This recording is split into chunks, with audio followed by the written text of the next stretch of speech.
ಶುಕ್ಲಾಂಬರಧರಂ ವಿಷ್ಣುಂ ಶಶಿವರ್ಣಂ ಚತುರ್ಭುಜಂ ಪ್ರಸನ್ನವದನಂ ಧ್ಯಾಯೇತ್ ಸರ್ವವಿಘ್ನೋಪಶಾಂತಯೇ. ಮಹಾವಿಘ್ನಹರ ವಿಘ್ನ ವಿನಾಶಕನ ಪಾದಾರವಿಂದಗಳಿಗೆ ಕಮಲ ಪುಷ್ಪಗಳನ್ನು ಅರ್ಪಿಸುತ್ತ ಮನದಾಳದಲ್ಲಿ ವಿಘ್ನ ವಿನಾಶಕನಾದ ಮಹಾಗಣಪತಿಯನ್ನು ಸ್ಮರಿಸುತ್ತ ಧ್ಯಾನಸ್ಥ ದ್ಯಾಮವ್ವ ದೇವಿಯ ಚರಿತ್ರೆಗೆ ಮುನ್ನುಡಿಯನ್ನು ಬರೆಯೋಣ. ವಾಸ್ತು ಪ್ರಕಾರ ಇರುವ ಕಿರಗೇರಿ ಗ್ರಾಮದ ಆರಾಧ್ಯ ದೈವ ಶ್ರೀ ಧ್ಯಾನಸ್ಥ ದ್ಯಾಮವ್ವ ದೇವಿಯ ಸರ್ವ ಭಕ್ತರಿಗೂ ಆರಾಧಕರಿಗೂ ಸಕಲ ಗ್ರಾಮಸ್ಥರಿಗೂ ನನ್ನ ನಮಸ್ಕಾರಗಳು. ಸರ್ವ ಮಂಗಳ ಮಾಂಗಲ್ಯೆ ಶಿವೆ ಸರ್ವಾರ್ಥ ಸಾಧಿಕೆ ಶರಣ್ಯೆ ತ್ರಯಂಬಕೆ ಗೌರಿ ನಾರಾಯಣಿ ನಮೋಸ್ತುತೆ. ಸೃಷ್ಟಿ ಸ್ಥಿತ ವಿನಾಶಾನಾಂ ಶಕ್ತಿಭೂತೆ ಸನಾತನೆ ಗುಣಾಶ್ರಯೇ ಗುಣಮಯೇ ನಾರಾಯಣಿ ನಮೋಸ್ತುತೆ. ಶರಣಾಗತ ದೀನಾರ್ಥ ಪರಿತ್ರಾಣ ಪರಾಯಣೆ ಸರ್ವಸ್ಯಾರ್ಥಿ ಹರೇ ದೇವಿ ನಾರಾಯಣಿ ನಮೋಸ್ತುತೆ. ನಮಸ್ತೆ ದೇವಿ ಕಲ್ಯಾಣಿ ಮಹಿಷಾಸುರಮರ್ದಿನಿ ನಾನಾ ರೂಪಧರೆ ಮಾಯೆ ನಮಸ್ತೆ ಶುಭಕಾರಿಣಿ. ಕಿರಗೇರಿ ವಾಸ್ತು ಪ್ರಕಾರ ಇರುವ ಪುಟ್ಟ ಗ್ರಾಮ. ಈ ಗ್ರಾಮದ ಮುಂದೆ ವರ್ಷಪೂರ್ತಿ ತುಂಬಿ ಹರಿಯುವ ತುಂಗಭದ್ರೆ ಸೃಷ್ಟಿಸಿರುವ ನಿಸರ್ಗದ ತಾಣದಲ್ಲಿ ಮನಮೋಹಕ ಪರಿಸರದಲ್ಲಿ ನೆಲೆ ನಿಂತು ಧ್ಯಾನಸ್ಥಳಾಗಿರುವ ಶ್ರೀ ಆದಿಶಕ್ತಿ ದ್ಯಾಮವ್ವ ದೇವಿ ಈ ಗ್ರಾಮವನ್ನು ಲಾಲನೆ ಪಾಲನೆ ಮಾಡಿ ರಕ್ಷಿಸುತ್ತಿರುವ ಮಾತೃಸ್ವರೂಪಿಣಿ. ಶಿಷ್ಟರನ್ನ ರಕ್ಷಿಸುತ್ತಾ ದುಷ್ಟರನ್ನ ಶಿಕ್ಷಿಸುತ್ತಾ ರುದ್ರ ರೂಪಿಣಿಯೂ ಆಗಿ ಇವಳು ದ್ಯಾಮವ್ವ ದೇವಿ ನಮ್ಮವ್ವ ಮಾರಿಕಾಂಬೆ ಈ ಗ್ರಾಮದ ಆರಾಧ್ಯ ದೈವ ಎಂದು ಪ್ರಸಿದ್ಧಿ ಪಡೆದಿದ್ದಾಳೆ. ಈ ಗ್ರಾಮದ ಆದಿಶಕ್ತಿ ಜಾಗೃತ ಪೀಠದ ಒಂದು ಸಂಕೇತ. ತಾಯಿ ಮಾತೆ ದ್ಯಾಮವ್ವ ಭಕ್ತರ ಸಂಕಟ ನಿವಾರಣೆ ಮಾಡುತ್ತಾಳೆ. ಪಲ್ಲಕ್ಕಿ ಉತ್ಸವ ಹೊರಡಿಸಿದರೆ ಸಾಕು, ಅವಳ ಮುಂದೆ ಶರಣು ಹೋಗಿ ಸಂಕಷ್ಟಕ್ಕೆ ಪರಿಹಾರ ಕೇಳಿದರೆ ಸ್ಪಂದಿಸಿ ಸನ್ಮಾರ್ಗವನ್ನು ಸೂಚಿಸುವ ಆಶೀರ್ವದಿಸುವ ಮಹಾಮಾರಿಕಾಂಬೆಯ ದೇವಾಲಯ ಗ್ರಾಮದ ಮಧ್ಯಭಾಗದಲ್ಲಿ ಪೂರ್ವಾಭಿಮುಖವಾಗಿ ತುಂಗಭದ್ರೆಗೆ ಅಭಿಮುಖವಾಗಿ ಪ್ರಸನ್ನ ವದನಳಾಗಿ ನೆಲೆ ನಿಂತಿದ್ದಾಳೆ. ಇದಕ್ಕೆ ಪೂರಕವೆನ್ನುವಂತೆ ಚಾರಿತ್ರಿಕ ಮತ್ತು ಪೌರಾಣಿಕ ಹಿನ್ನೆಲೆಯನ್ನು ಒಮ್ಮೆ ನಾವು ನೀವು ಈ ವಿಡಿಯೋದಲ್ಲಿ ನೋಡೋಣ.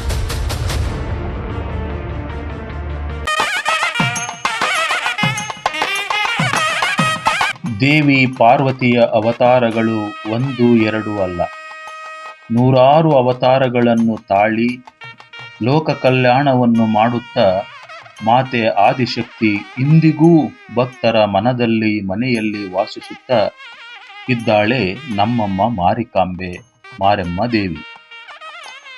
ಯತ್ರ ನಾರ್ಯಂತು ಪೂಜ್ಯಂತು ರಮಂತೆ ತತ್ರ ದೇವತಃ ಅಂದರೆ ಎಲ್ಲಿ ಮಹಿಳೆಯರನ್ನು ಗೌರವದಿಂದ ಪೂಜ್ಯನೀಯ ಭಾವದಿಂದ ನಡೆಸಿಕೊಳ್ಳುತ್ತಾರೋ ಅಲ್ಲಿ ದೇವತೆಗಳು ವಾಸಿಸುತ್ತಾರೆ ಎಂಬ ಪ್ರತೀತಿ ಇದೆ. ಇದು ಕನ್ನಡ ನಾಡಿನ ಭಾರತದ ಸಂಸ್ಕೃತಿಯ ನಡೆ ನುಡಿಯಲ್ಲಿ ಒಂದಾಗಿದೆ. ಹಾಗಾಗಿ ಪಾರ್ವತಿ ಮಾತೆಗೆ ಶಕ್ತಿ ಸ್ವರೂಪಿಣಿ ಎಂದು ಕರೆದಿದ್ದಾರೆ. ದ್ಯಾಮವ್ವ ದೇವಿ ಮಾರಿಕಾಂಬೆ ಕಿರಗೇರಿ ಗ್ರಾಮದಲ್ಲಿ ಬಂದು ನೆಲೆ ನಿಂತಿದ್ದೇ ನಿಮ್ಮೆಲ್ಲರ ಭಾಗ್ಯ. ಇನ್ನು ದ್ಯಾಮವ್ವ ದೇವಿ ಗ್ರಾಮದಲ್ಲಿ ನೆಲೆಸಿದ ಪೌರಾಣಿಕ ಚರಿತ್ರೆ ಕಥೆಯನ್ನು ಯಾರು ಕೇಳುತ್ತಾರೋ ಅಂಥ ಭಕ್ತರೆಲ್ಲರ ಇಷ್ಟಾರ್ಥಗಳನ್ನು ಆಸೆಗಳನ್ನು ಕನಸುಗಳನ್ನು ಈಡೇರಿಸುತ್ತಾಳೆ ಮತ್ತು ಸಂಕಷ್ಟಗಳನ್ನು ದೂರ ಮಾಡಿ ಕಾಪಾಡುತ್ತಾಳೆ ಎಂಬ ಪ್ರತೀತಿ ಗ್ರಾಮದಲ್ಲಿ ಇಂದಿಗೂ ಇದೆ. ಹಾಗಾಗಿ ಈ ಚರಿತ್ರೆ ಕೇಳುತ್ತಿರುವ ಶುದ್ಧ ಮನಸ್ಸಿನ ಭಕ್ತರೆಲ್ಲರಿಗೂ ದ್ಯಾಮವ್ವ ದೇವಿಯ ಆಶೀರ್ವಾದ ಸದಾ ನಿಮ್ಮನ್ನು ನೆರಳಾಗಿ ಕಾಪಾಡುತ್ತದೆ. ಬನ್ನಿ ಪೌರಾಣಿಕ ಚರಿತ್ರೆಯನ್ನು ತಿಳಿಯೋಣ.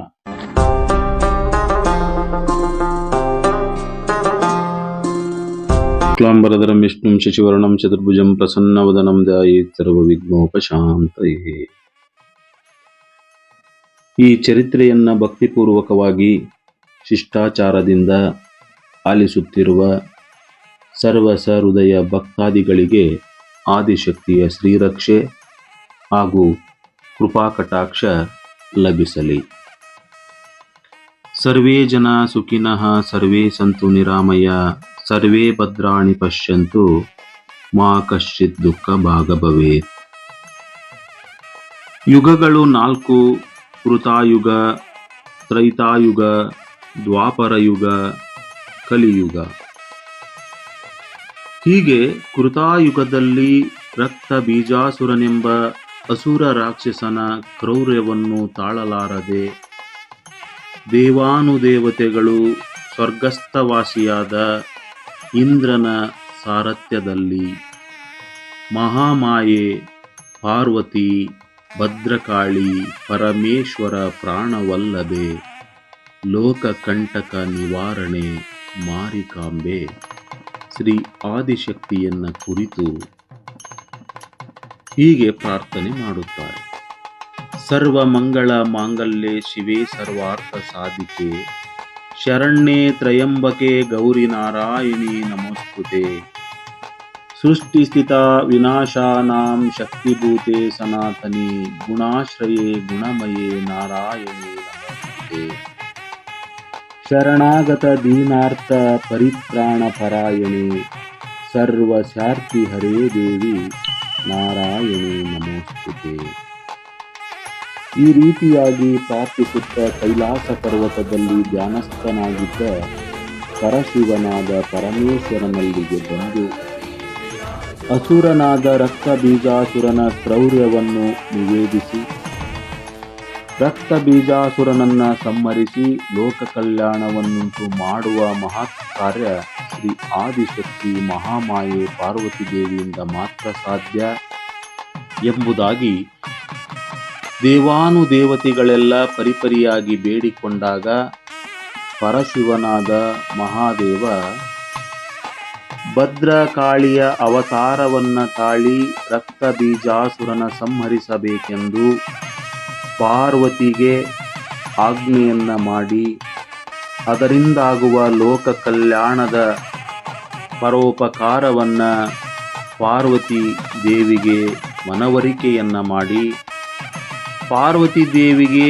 ಏಕೆ ಭದ್ರಕಾಳಿಯ ಅವತಾರವನ್ನ ತಾಳಿ ಮಾತೆ ಸ್ವರೂಪೆಯಾದ ನೀನು ಲೋಕ ಕಲ್ಯಾಣವನ್ನ ರಕ್ಷಿಸಿ ನಿನ್ನ ಮಕ್ಕಳಾದ ಮನುಕುಲವನ್ನ ರಕ್ಷಿಸಬೇಕೆಂದು ಕೇಳಿದ್ದು, ಆ ಪಾರ್ವತಿ ದೇವಿ ಭದ್ರಕಾಳಿಯ ಅವತಾರವನ್ನ ತಾಳಿ ಆ ರಕ್ತ ಬೀಜಾಸುರನ ರಕ್ತ ಭೂಮಿಗೆ ಬೀಳದಂತೆ ಆಪೋಚನ ಮಾಡಿ ಸಂಹರಿಸಿ ಈ ಲೋಕವನ್ನ ರಕ್ಷಿಸಿದ ಕಥೆ ನಿಮ್ಮೆಲ್ಲರಿಗೂ ತಿಳಿದೇ ಇದೆ. ಇದರ ಮುಂದಿನ ಭಾಗದಲ್ಲಿಯೇ ಈ ದ್ಯಾಮವ್ವ ದೇವಿಯ ಅವತಾರ ಶಿರಗೇರಿ ಗ್ರಾಮದಲ್ಲಿ ಹೇಗೆ ಆಯಿತು, ಕೈಲಾಸವಾಸಿಯಾದ ಪರಶಿವನ ಪ್ರಾಣವಲ್ಲದೆ ಪಾರ್ವತಿ ದೇವಿ ದ್ಯಾಮವ್ವ ದೇವಿಯಾಗಿ ಈ ಕಿರಗೇರಿ ಗ್ರಾಮಕ್ಕೆ ಹೇಗೆ ಬಂದಳು,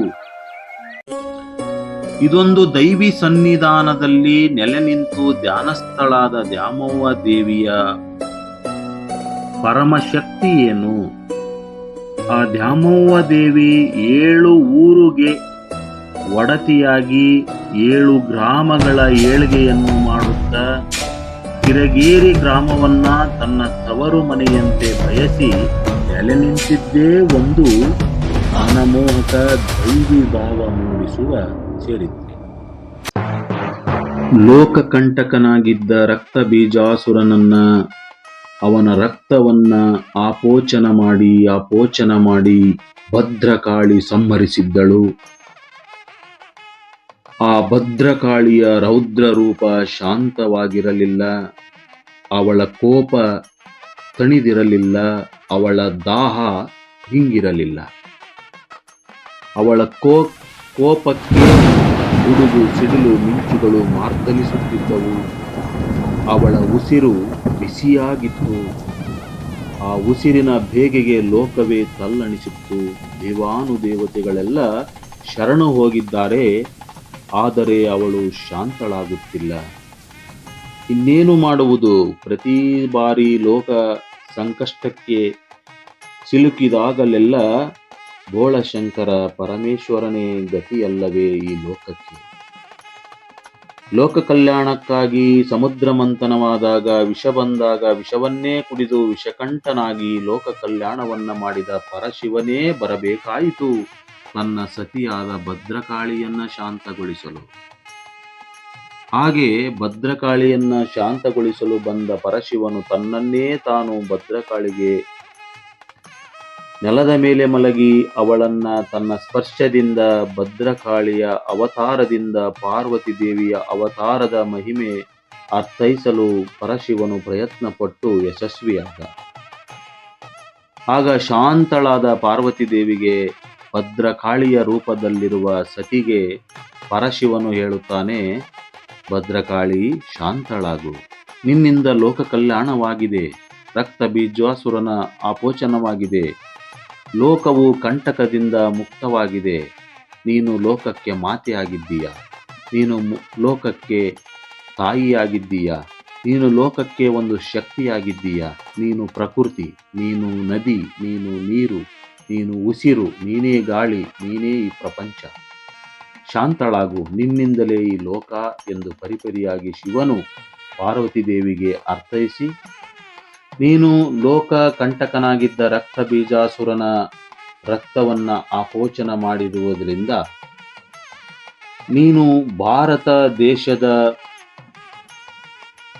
ಭೂಲೋಕಕ್ಕೆ ಹೋಗಿ ಹಿಮಾಲಯ ಪರ್ವತದ ಗಂಗೋತ್ರಿಯಲ್ಲಿ ಹುಟ್ಟಿ ಹರಿಯುತ್ತಿರುವ ಗಂಗಾ ನದಿಯಲ್ಲಿ ಗಂಗಾ ಸ್ನಾನ ಮಾಡಿ ಪವಿತ್ರಳಾಗಿ, ಕನ್ನಡ ನಾಡಿನ ಸಹ್ಯಾದ್ರಿ ಪರ್ವತದಲ್ಲಿ ವಿಷ್ಣುವಿನ ವರಹ ಅವತಾರದ ಕೃಪೆಯಿಂದ ಹುಟ್ಟಿ ಹರಿಯುತ್ತಿರುವ ಅಮೃತಕ್ಕೆ ಸಮನಾದ ತುಂಗಭದ್ರೆಯ ನದಿಯ ನೀರನ್ನು ಕುಡಿದು ಶುದ್ಧಿಯಾಗಿ ನಿನಗೆ ಪ್ರಸನ್ನವೆನಿಸಿದ ಸ್ಥಳದಲ್ಲಿ ಧ್ಯಾನಸ್ಥಳಾಗಿ ನೆಲೆ ನಿಲ್ಲು. ಲೋಕವನ್ನು ದುಷ್ಟ ಶಕ್ತಿಗಳಿಂದ ರಕ್ಷಿಸು. ಮುಂದೆ ನಿನ್ನನ್ನು ಶ್ರೀ ಆದಿಶಕ್ತಿ ದ್ಯಾಮವ್ವ ದೇವಿ ಎಂದು ಜಗತ್ತು ಆರಾಧಿಸುತ್ತದೆ ಎಂದು ಆಶೀರ್ವದಿಸಿದನು. ಮಹಾದೇವನ ಆಶೀರ್ವಾದ ಪಡೆದ ಶ್ರೀ ಆದಿಶಕ್ತಿ ಮಾತೆ ಭಾರತ ದೇಶದ ಹಿಮಾಲಯ ಪರ್ವತದಲ್ಲಿ ಗಂಗಾ ಸ್ನಾನ ಮಾಡಿ ಪವಿತ್ರಳಾಗಿ ಇಂದಿನ ಶಿವಮೊಗ್ಗ ಜಿಲ್ಲೆಯ ಸಹ್ಯಾದ್ರಿ ಪರ್ವತದಲ್ಲಿರುವ ತುಂಗಾ ನದಿಯ ನೀರನ್ನು ಕುಡಿದು ಶುದ್ಧಳಾಗಿ, ಅಂದಿನಿಂದ ಗಂಗಾ ಸ್ನಾನ ತುಂಗಾ ಪಾನ ಎಂಬ ನುಡಿ ಲೋಕಪ್ರಿಯವಾಗಿದೆ.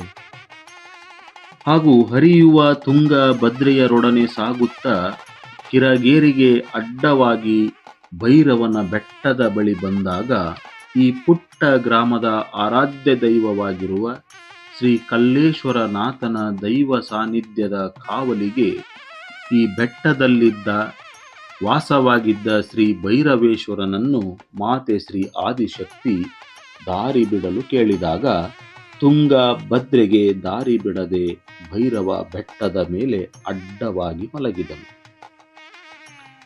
ಆಗ ಶ್ರೀ ಆದಿಶಕ್ತಿ ಹಿಂದೆ ಸರಿದು ರೋಷದಿಂದ ರಭಸವಾಗಿ ಬೆಟ್ಟವನ್ನು ಸೀಳಿದ್ದರಿಂದ ಭೈರವೇಶ್ವರನ ದೈವೀಭಾವ ಅಂದರೆ ಶರೀರ ಕಿರಗೇರಿಯಲ್ಲೂ ಅವನ ಪಾದುಕೆಗಳು ಗೋವಿನ ಆಳದಲ್ಲೂ ಇಂದಿಗೂ ಇದೆ.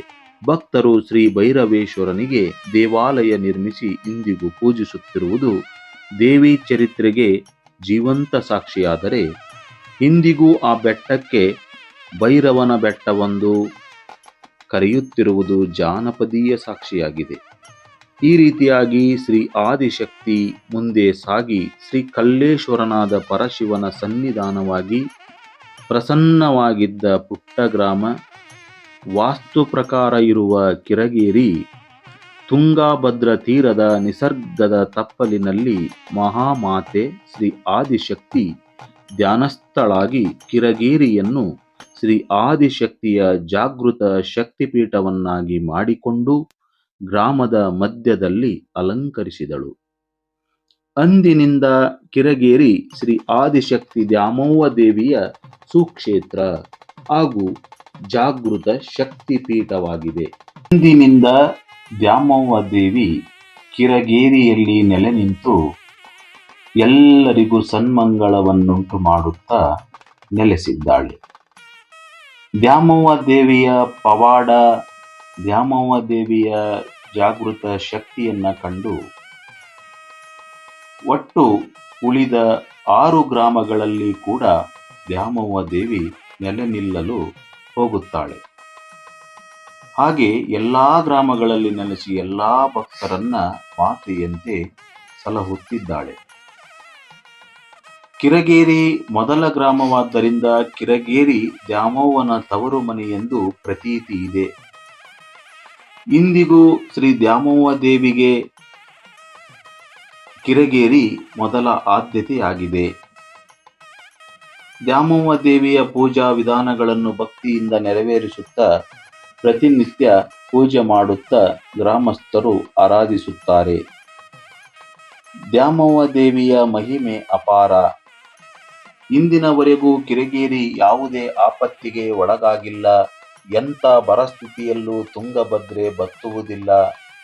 ಎಂತಹ ನದಿ ಪ್ರವಾಹ ಬಂದರೂ ಅಗಸಿಯ ಬಾಗಿಲನ್ನು ತುಂಗಭದ್ರೆ ಎಂದೆಂದಿಗೂ ದಾಟಿಲ್ಲ. ಗ್ರಾಮದ ಹಿರಿಯರು ಕಿರಿಯರು ದೇವತೆಯ ಅಪ್ಪಣೆ ಇಲ್ಲದೆ ಯಾವುದೇ ಕಾರ್ಯಗಳನ್ನು ಏರ್ಪಡಿಸುವುದಿಲ್ಲ. ದೇವಿಯು ಪಲ್ಲಕ್ಕಿ ಉತ್ಸವದಲ್ಲಿ ಹೇಳಿಕೆ ಹೇಳುತ್ತಾಳೆ. ಮಕ್ಕಳಿಲ್ಲದವರಿಗೆ ಮಕ್ಕಳ ಫಲ, ಭೂತ ಪ್ರೇತ ಪಿಶಾಚಿ ಬ್ರಹ್ಮ ರಾಕ್ಷಸ ಬಡಿದವರೂ ಅವುಗಳಿಂದ ಮುಕ್ತಿ ಹೊಂದಿ ಎಲ್ಲರಂತೆ ಜೀವನ ನಡೆಸುತ್ತಿದ್ದಾರೆ. ಹಾಗೂ ದೇವಿಗೆ ತಮ್ಮ ಭಕ್ತಿಯ ಕಾಣಿಕೆಗಳನ್ನು ಅರ್ಪಿಸಿ ಸುಖ ಸಂಪತ್ತನ್ನು ಪಡೆದಿದ್ದಾರೆ.